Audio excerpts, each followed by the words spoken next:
Hey Vic, when you guys practice later today, who will not be participating from the group of Boye, Callahan, Spencer, and Fant? I believe all of those will practice to different degrees. All right. Is AJ still in the concussion program? I think he's out of that. He passed his final test yesterday. Obviously, I think they'll keep watching him this week, but it looks good for him to be able to play. What will Glasgow be able to do today? I think he'll, just because he hadn't been here in a couple of weeks, we have to watch him from a conditioning standpoint and get him back into the groove. But other than that, there shouldn't be many limitations. And then with Shelby's positive test, missing him for another game, how big of a blow is that? That's a big blow. I mean, he's been playing very, very well this season for us, probably having the best season of his career up to this point. And he missed last week. He'll miss this week. And, it's a big blow anytime you lose one of your better players. But we've got players behind him that will step in and give us their best, and we'll find a way. And last one for you, Vic. Justin Simmons halfway through the season, 3 interceptions, hasn't missed a snap again. Have you seen him take his game to another level, even after last year? A little bit, he played very well last year. So to take it to another level, way bigger level would be hard. But he's definitely improved, just feeling more comfortable in what we're doing. And obviously he's playing really good for us. Next one, Artie Stapleton. Hey, Vic, I know that you've spoken to this before, but Shelby Harris fits this category, and so does Deshaun Williams. These guys that have kind of, had this tenacity and stuck to it, maybe with some, being cut and this sort of thing. How much of defensive chemistry relies on that kind of tenacity from some of you players, that you have some of those guys in your mix to give you some identity? Well, it definitely needs to be part of your defense. You want guys playing with a chip on their shoulder at all times, whether they have great reason to have a chip on their shoulder or not. Intensity, effort, physicalness is real important to playing good defense. And those guys you mentioned haven't. We have other guys that do also, and it can be contagious to everybody else. Next one, Trey Rank. Coach, how do you think Drew has handled this season? It's been such a weird, it started, stopped, interrupted by injury. He's been criticized for the first time in his career. How do you think he's handling that? And what is the key going forward to see that linear growth? I think he's handled it well. Obviously he's a young player at a very high profile position. He's going to have to deal with the ups and downs of the game, of the way people react to the game. And I think he's done well with it so far. He probably will get better at that as he goes through his career. But overall, I think he's done better. And I think the key for him is just to keep practicing and keep playing. Like I said, we need him to play all these plays that we have left in this season so he can improve. Game reps is the only way you can continuously improve, and practice reps that go with it. Next one, Nick. Yeah, Vic, I just want to ask you about Lloyd Cushenberry. Has played every snap for you guys to this point in the season. What have you thought of him halfway through his rookie year, about the progress that he's made thus far? I think he's getting better, because, he's that type of guy. He's very prideful. He's very smart, understands the game. Playing center in the NFL is a hard position to play, both physically and mentally. And he's had I think, continue to grow in that position throughout the season, and I think he's getting better and better. And but that's to be expected with a guy like that, who has all the intangibles you want, that he'll keep improving with the reps and the practice. And that's what we hope to get for Drew too. Just keep practicing, keep playing in the games, and keep getting better. Next, we'll go to Jeff Blagwell before opening it up to the entire group. Go ahead, Jeff. Vic, I know, some coaches talk about the season being quarters. Do you talk to the team about the second half of the season and what you expect? Have you had any sort of discussion like that? No, I'm a game-by-game guy. Whatever game, the game we're getting ready to play is the most important game of the season, whether it's division, whether it's not, whether it's conference, whether it's not. The game we're getting ready to play to me, is the most important game of the season. And that's the way I approach each and every week.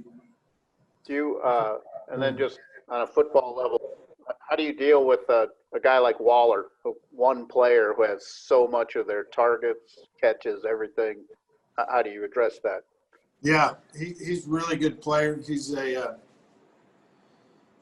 got a tight end body with wide receiver abilities. He's strong. He runs good after the catch. He's strong at the ball and competing for it. He's really, really a good player. It's become harder to give him the attention you would like to give him, with the new receivers they have, and Ruggs and Aguilar and Jacobs coming out of the backfield. They're a really balanced offense in their skill positions. They got good players all over the place. They run it very good. So, yeah, we do want to give him some attention, but their personnel and their scheme makes it hard to do that consistently. Next, we'll go to Vic Teffer for The Athletic in Las Vegas. Go ahead, Vic. On Ruggs, I want to ask you, what were your thoughts on Henry Ruggs during the draft process, and what have you seen on film so far? Yeah, we liked Ruggs a lot during the draft. Obviously, he went, to the Raiders a few picks before us, but obviously, first thing you think of when you watch him is his speed. He's very, very fast, as we all know. And I think he's done a good job improving throughout the season in his play, route running ability, catching ability. And they got a really good player there that's going to be good for him for a long time. Next, we have Willie Ramirez from the Associated Press, Las Vegas. Go ahead. Yeah, Vic, you touched on a little bit in terms of defending the pass and Waller and not paying too much or that much attention on him with the weapons they have. And the Raiders came into the season with great receivers depth, but over the past few weeks, we've seen how they can run the ball and they've become a much more balanced attack. Does that make it tougher? How do you approach that in terms of, knowing that this team was possibly going to be a passing team and now seems to be a balanced attack that can grind it out? They're winning in many different ways, in many different fashions against a pretty good schedule. Yeah, I think balance is the word in their offense. John's always been a coach that and a play caller that will run the ball. He'll stick with it. He believes in it. It's played a big part in their wins. The amount of carries they've had and rushing attempts in their wins is very evident. Jacobs is a really, really good back. Slasher, quick, makes good cuts, and then on contact, he's strong.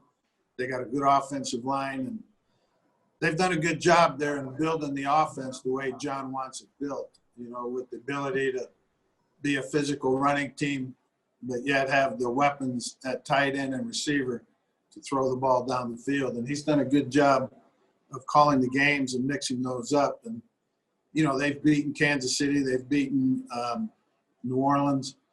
They've had a tough schedule, as you said, and they've come out in good shape. And they've built a good team there. And, this being John's third year, and they're seeing the fruits of that labor. It's time for a few more from Zach Stevens.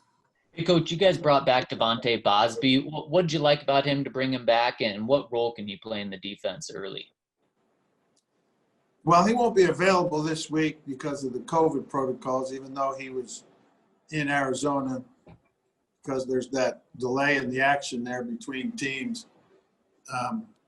He won't be available this week, but, corner is a position that, when we had a chance to get Boz back, we really didn't want to cut him, but it was a roster crunch, injuries, special teams, COVID issues, and we're happy to have him back, and we'll get him back there in the mix. Next one, Eric DeLala. Coach, some of the guys on offense have talked about how much situational stuff you guys do, and I'm just wondering how you think they've handled that here in the last 2 fourth quarters as you've had to go some hurry up, had to kind of work against the clock. What have you seen from them situationally? Particularly the Charger game, that last drive obviously was very, very well run. We had a lot of short gains in there, meaning 7, 8, 10 that we had to get up and get going. I thought we did excellent in that. Last week we had to hurry up, while we were coming back, and did well there also. We didn't end it well that last play where we really didn't get the playoff. That was poorly done there. But overall, it's been good. And we try to work on it a lot. We do it a lot in training camp. Obviously, training camp was cut short. And now with the dealing with the restrictions and the squeezing of our schedule with COVID and stuff, it's been harder to work on, but we still make time for it during practice. Next one, Jerry McDonald with the Bay Area News. Yeah, Vic. Devontae Booker had a lot of carries as a rookie for Denver, then kind of fell into disuse for a few years in terms of being a running back. I'm curious, are you surprised what you're seeing from him this year with the Raiders? No, Book's a good back,